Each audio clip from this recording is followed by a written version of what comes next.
Bandeko balandi mbote na bino tozali bongo na esengo ya kokuta na lisusu na bino mokolo malelo tomeka bongo kolekisa ngonga elongo mboka na biso engumba na biso Kinshasa tozali na bitonga ebele mais na bitonga wana mosusu bakosalelaka nzambe na bosembo mosusu bakosalelaka kolandisa posa na bango posa ya mokili na yango tomekaki bongo kokanisa totala neno nini elekaka na bitonga na biso mingi na bandeko babiso baye batika liloba penza lolenge doctrine lolenge liloba esengi bamikotisi na nzela oyo ya bango po na ba raison oyo bango moko bayebi. Alors lisolo wana tokosolola biso moko te toyambi bongo ndeko Edi Lisika yazali frère en Christ nde na ye tokolekisa ngonga ye ndeko Edi mbote na yo. Mbote Papa George. Voilà nauti koloba yango na lopoto babengi apostasie mais soki tomeki kotala bien ezali lokola moto azali na kati makambo ya matali loba la nzambe doctrine na ye ezali oyo ezali lokola nzela na ye oyo asengeli kolanda mais moto wana omoni atiki nzela wana akoti na makambo maye moko ayebi na lolenge ngai na monito na yokaka kasi pona yo mipesi mingi na losambo okoki koyebisa biso soki apostasie yango ezali nini. Merci mingi d'abord na parole na ndenge ya mbingai na thème na biso ya apostasie vraiment eza thème moko très important et ko sunga bandeko mingi bayeba ko se situer par rapport il y a etamboli na bango na makambo etali bonzambe, c'est ça. Alors l'apostasie selon ndenge otali shiwana ezali na religion ndetolobaka l'abandon de la vérité. Donc moto alongwe na vérité a embrasser mensonge la bosembo voilà voilà c'est ça. Donc au terme on a ba employé en groupe na armée la désertion hein moto a déserté ba politicien balobaka défection politique voilà akimi idéologie moko boye siko na religion to benga ko renoncer na vraie cause o ezali connaissance la vraie connaissance de la parole de Dieu bato batiki yango pona basambela nzela balana nzela mususu o ezali ya nzambe te. Donc pona kotalisa ke apostasie ezali moment il y a abandon il y a vérité dans le monde entier. Donc ça phénomène eza un aspect moko particulier, c'est-à-dire que il y a mutu moko te eza loko la maladie eza contagieuse, maladie ko contaminer le monde entier, c'est-à-dire partout dans le monde bato nyos bako koisama na fléau wana bako koisama na mensonge pe bako kima nzela ya nzambe na ndenge ya bosolo. Bona boye toki koloba ke ezali na ebandeli na yango to ezali ka eloko moko ye mikolo yo boye ezotambola mingi lokola bato ya mipesi mingi na losambo. Ok, en tout cas, eza phénomène moko bandi lelo l'apostasie quand a commencé l'apostasie bandi na livre il y a je crois Paul alobi yango na 2 Thessaloniciens chapitre 2 verset 3 Paul a sotalisa déjà que apesi promesse wana lobi avant retour ya Jésus et sengeli apostasie et se manifester. Apostasie sengeli se manifester et zoa et battre son sika nango na mokili. Donc c'est ça Paul et lobaki yango. Donc bandi depuis premier siècle. Depuis le temps de Paul. Déjà apostasie bandi. Je crois Jésus-Christ a rappelé biso na Matthieu 7:22 lobi. Beaucoup diront Seigneur Seigneur nous avons fait des miracles en ton nom. C'est-à-dire esa promesse moko basakolisi balobaki yango et sengeli s'accomplir. Mais nalingi na souligner aspect moko oyo eza important. Tokomone loko moko na tour de Babel. Tour de Babel, les Alaki construit dans Némérode. Je crois que je na lobela yango sur la race noire. Némérode azalaki ancêtre ba noir. Yenda Tonga, tour de Babel. Siko na tour de Babel wana et là comment s'est passé wana batu bakoma ki ko parler na ba langue wana ezaki différente oya zolo ba dialecte na ye oyo dialecte na ye mais ba langue wana ya ko créer confusion na batu donc édification à la quitté ce que za langue mon ngaité o comme ennemi na ngai donc c'est ça ce que toujours talisaki donc tour de Babel les ali tour au numéro d'Atongi c'est comme une église qui est bâtie na fondement à Christ était en Zambété. Donc l'église il faut qu'il y ait une confusion. Mais la même chose se répétée dans Jésus-Christ dans Acte 2 verset 15. Jésus-Christ peut nous montrer une église dans Acte 2, batu pe bazalo baba langue. Bazalo baba dialecte. Chose contraire. Au lieu de dialecte, il y a des disciples à Jésus et créer confusion, mais ils ont édifié. Je crois que l'histoire wana ba disciples bazalo baba langue tout ça mais batu bazalo yoka bango. Donc il y a deux églises différentes. Église oyo confusion, église oyo édification. Mais si ko yo posager bandit depuis 1er siècle, Nathan ya Paul azolo bayango na livre ya 2 Thessaloniciens chapitre 2 verset 3 à l'obi que personne ne vous séduise d'aucune manière parce qu'il faut que l'apostasie soit arrivée auparavant. Apostasie sengeli yanano ndebo mona l'homme du péché. Mais hier azai ko loba boye pona nini pendant que voilà uluka ke bato bazala bosembo batambola lozenge sengeli mais ya zeko baboué pour nini. Mais c'est la parole de Dieu, c'est la souveraineté de Dieu. Donc souveraineté de Dieu, c'est-à-dire c'est Dieu qui décide. Et ça, dans un moment moko Dieu a permis Nabucodonosor à sévir le peuple à Israël. Est-ce que nous avons permettre il est souverain. Azo décidé, ils ont le lelo liwa bendi ndekonabiso pema tout ça tolobake nzamba mabe non, c'est sa souveraineté. Ezali parole singele s'accomplir. Alors, sikoyo na verset 3 de balobi Paul alobi a posager singele ya. Mais pourquoi Nathan wana ezalakité et azo promettre ko ya prier. Parce que Nathan et Paul a posager ezalakité. Ndeka kana 2 Thessaloniciens on a chapitre 2 verset 6 à 8 ndaye kolobake ezali na présence moko ezo retenir force wana pone agir te. Donc force wana mensonge existait qui mais il y avait une force qui retenait ça. Donc ozali kolona yango. Voilà, force yango ezala qui la présence de Paul parce que la présence de Paul c'est la présence de la parole, c'est Jésus lui-même. Donc lokola Paul et alilobezala ki nanu et singela ki te le coûter de sika. Hein, yango tozomona ba langage mingi so lobakate na même na Jean 8:12 alobi je suis la lumière du monde. Hein, pendant que je suis dans le monde, je suis la lumière du monde. C'est pendant qu'il est dans le monde. Alors pendant qu'il n'est pas dans le monde, est-ce qu'il y a la lumière? Non, il n'y a pas la lumière.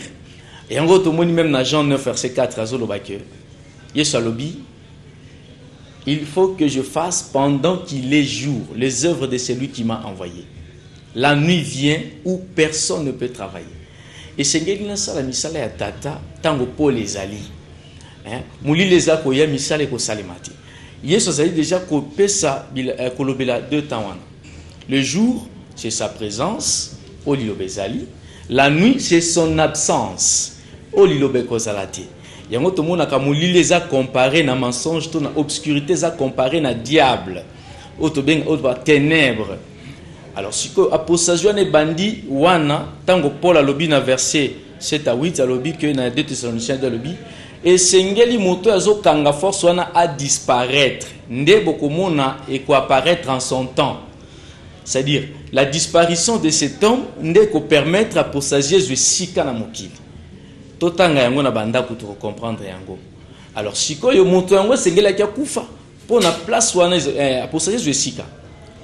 Nde sikoyo disciple ya Yesu moko ezaki Jean na 1 Jean 5:19 ayeko talisa sikoyo alobi que nous savons que nous sommes de Dieu mais le monde entier est sous la puissance du malin. Donc sikoyo Jean ayeko loba déjà eloko yango ezwesika. Pourquoi Jean lobi bongo? Parce que beaucoup mona ke na ba réalité tant tozo ke na histoire mona Paul a kufi mo avant. Jean ayeko kotika la dernier disciple. N'a pas disciple à Jésus-Christ. Alors, avec Otal, c'est déjà forçonné à déjà agir depuis tant na bango. Et ti lelo forçonné à agir. Ti lelo kino lelo, toza toujours katina moulili na ténèbres. Forçonné bandit depuis longtemps. Donc ezate lelo apostasie te muto pengui to non. L'apostasie c'est l'abandon de la vérité, c'est-à-dire tant l'église est comme côté à ba posa ya batu, ba penser à batu. sagesse humaine tout tient en ma commis. C'est ça l'apostasie. Alors pour toi to lo baté ndenge oti ko si ça wana te apostasie ezali posa ya bato. Donc la liaki na tuna na eba nini penza ko tindaka bato bakota batika nzela ya bosembo bakota la makambo ndenge tozolo babo. Normalement toyebelo komoko je crois que je sais passer pelelo. Nazo bandela ke nazo kene na ba écriture. Ba écriture donc tomoni eloko nini ezo sala ke bato ba kende na apostasie. C'est esa perte ya conscience. C'est-à-dire perte ya conscience, c'est-à-dire bato ba komi ko marcher baza hors de sens, on voit la folie. Ndeto baka bato mutaliboma voilà, muto azo réfléchir sous normalité. Alors, Chikoyo, qu'est-ce qui fait que Batbaz a l'emporté? Il y a Liboso, Ephésiens 4, verset 14. La ruse, Batobaza séduit. Batobaza séduit dans la fausse doctrine. La fausse doctrine, on a déjà propagé la parole mensongère. Batobaza séduit. Alors, séduction des autres, c'est ça, on te fait. Alors, Paul Lazaki sage à Kolobana, car on a 2 Thessaloniciens, chapitre 2, verset 9 à 10. Alors, Biboué. L'apparition de cet impie se fera par toutes sortes de miracles, des signes et des prodiges mensongers. Toutes sortes. Papa Georges, toutes sortes veut dire quoi? Beaucoup de il y aura des miracles. Des eaux séduire bateau. Bateau bazolanda ba miracle, bazolanda ba signe. Moi je vois ça à la télé. Natala Rabilo quoi, tout ça. Natala Kayango pona. J'ai dit merci à Dieu. Parce que le vrai miracle, ce n'est pas ça. Le vrai miracle, c'est la parole. Il y a un total exemple, mon corps. Tant que je suis à côté, à Zotambola, et là, comment on peut un peu interpeller, c'est quoi? Ce qui a bikisi moutou sali miracle, à Zoeb Samotou, quoi, Ibsa Mototé. Et puis ceux qui ont mis dans l'écriture, à Ibsa Kobet Ali Soloté. Maintenant, il y a encore la gloire à Nengwana, la publicité, il y a miracle. Voilà, tout le monde. Parce qu'il savait très bien que l'anda bien n'a pas disciple à Jésus-Christ, 12 apôtres. Nanyo abikaki na miracle, non, l'anda qui pour l'évangile. Mais la plupart des gens qui pour un miracle, on a mingi penza, bazalaki na yé penza na groupe penzati. Il y avait des gens qui passaient à ce miracle, à l'équinenzela.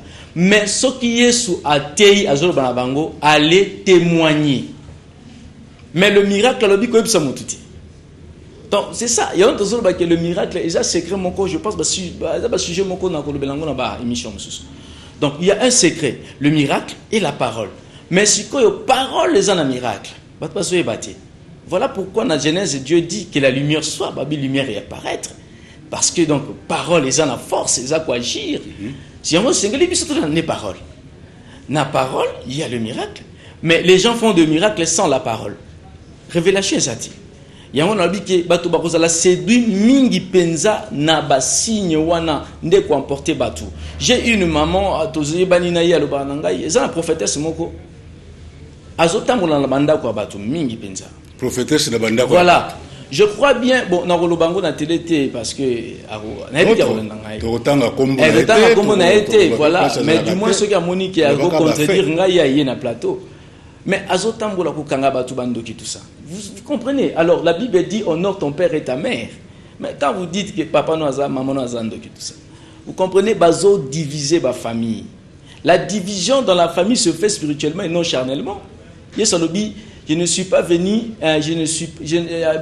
Matthieu chapitre 10 verset 36. Je ne suis pas venu avec la paix mais l'épée. Diviser fils contre son père, fille contre sa mère. C'est-à-dire et cause à la charnalité, c'est spirituel. Ngai na famille nangai, il y a beaucoup de païens, des ignorants. Ba yebini na zolo babazo la nangai. Nga naza ignoranté, mais na roina bangoté, ce sont mes frères. Jésus avait des frères. Comme si tu parlais sur la famille de Jésus, ses frères biologiques. Jean chapitre 7, bazaon di mayete, mais après Jude, Jacques, balandaki Jésus-Christ. Donc, Yoko ya papa Zando qui met tout ça. Mais il faut prier pour papa à se repentir. Mais tant que vous avez annoncer le c'est-à-dire quoi? Parole ou anezo mema, en amité, division, Koinana, oui, tout ça. Mais tout c'est ça. Alors que Bissoba chrétien, notre force, c'est l'amour. C'est ça. Mais c'est ça. Notre force, c'est l'amour, c'est pratiquer le bien. C'est ça. Mais total, avec les habits, on a tout ça. Mais total, pourquoi on a cité une prophétesse ou un prophète, tout ça? Papa Georges, il a vraiment concentré. Bien. Paul a révélé le très important dans 2 Corinthiens 11, versets 14 à 15. Alors, il est étonnant que le diable lui-même se déguise en ange de lumière. Yemoko Satan s'est déguisé. Yango bato ba dessiner ka Satan na maseke nazo pekisa bango. Na ba que tout ça. Na pekisa bango pourquoi yo kanon? Parce que bango bazo kanisa ke soko mutaza na maseke ndaza méchant. Mais ba corne wana ezana rôle munene nazo jouer na nyama. Défense. Et Nzamba salango na certain, mais diable étant ba bezo se déguiser. Azo former la lumière. Montage se déguiser à Rosana Bacorne, à Rosana Mukila, à Rosa Bongote. Il faut se former mon co et quoi apprécier. Voilà, hier sur le biango dans Matthieu chapitre 7, 15. Alobi, bah faux prophète ou un faux serviteur, basé en apparence, il y a brebis, dedans ils sont de loups. Yango, son disciple Jean, dans l'Apocalypse, a eu vision. La vision a moni bête moko boye avec 2 cornes semblables à l'agneau. Bête wana bimi amoni bête wana nyama eza dragon yiwana bazolo dans Apocalypse 12:9. Dragon nyama wana za na maseke mibale lokola ya mwana ya meme. Mais nyama wana za ekoloba lokola dragon.